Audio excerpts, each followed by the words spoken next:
The first thing I did after being reborn was to frantically stab myself. And after stabbing I poured pounds of salt into the wounds. Even mixed a pound of chili flakes into the salt. All because in my past life my boss was linked to a 10x return system. I worked hard, he got 10 times the bonus, I pushed myself at the gym. He gained 10 times the health, I lived like an ascetic.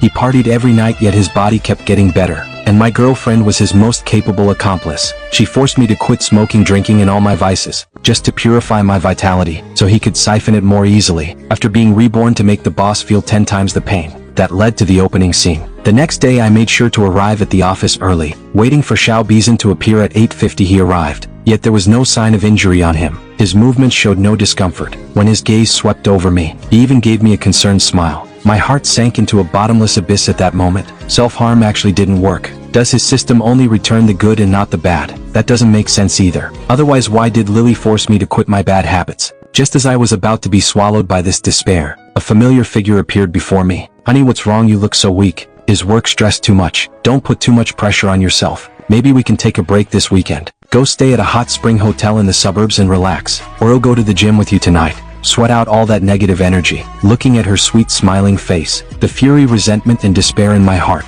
instantly merged into a stream of magma that erupted violently. Stress and anxiety, aren't they all thanks to you two cheaters? I walked out of the office without a word. A while later I returned with something new in hand. A fresh pack of liqueur in front of her, and in front of all the co-workers pretending to work, but actually eavesdropping on gossip. I lit a cigarette and took a deep drag. The harsh familiar smoke instantly filled my mouth and lungs, making me cough violently. But what followed was the long-lost relaxing pleasure from nicotine. In that moment all the stress and anxiety seemed to be exhaled with that puff of smoke. But Lily's reaction was 100 times more intense than I expected. Her face changed instantly. She rushed to me in one stride, snatched the cigarette from my mouth and threw it on the floor, then used her sharp high heels to grind it hysterically. Honey, have you lost your mind? You promised me you quit smoking. Why are you smoking again? Do you know how much damage this does to your body? This reaction was too strange before, no matter how I resisted. Working out and other self-discipline routines. She used gentle, persuasive tones to guide me. But with smoking,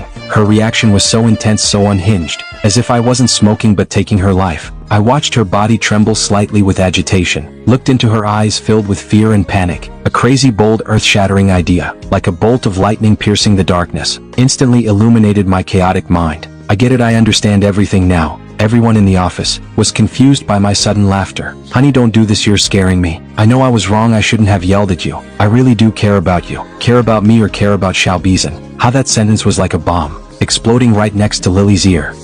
What nonsense are you talking about? I don't understand. Go tell your darling Xiao Bizan his good days are over. The next day I ran into Xiao Bizan in the company elevator.